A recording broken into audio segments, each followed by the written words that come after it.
So today what I want to do is install this vent on the side panel of my GFC, mainly to prevent dust, try to create some positive pressure inside the camper while driving. But we'll get started on this.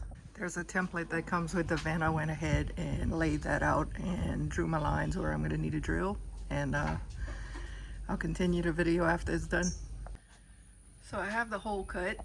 It's not the prettiest cut, but I did what I could with what I had.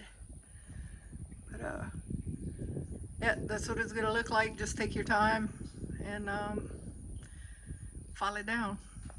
So the instructions say to run a bead of silicone around the gasket between the vent and on the gasket between like the surface. So I'll get started on that. And here's the vent installed. Rivets would have been a lot cleaner, but they don't want to buy a rivet gun. Not really. So I used some machine screws.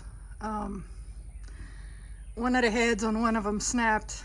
I don't know if that was a defect in it or not, but so the idea is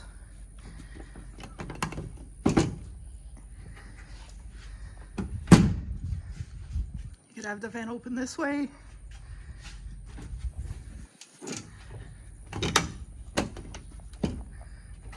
or you could open it this way, which is the way I plan to have it open when I'm running on dirt roads. Try to help with the dust in the camper, but yeah, it's on there. So this is a shot of it from the inside. I'm gonna probably put some little edging on it just to clean it up a bit, but it's done.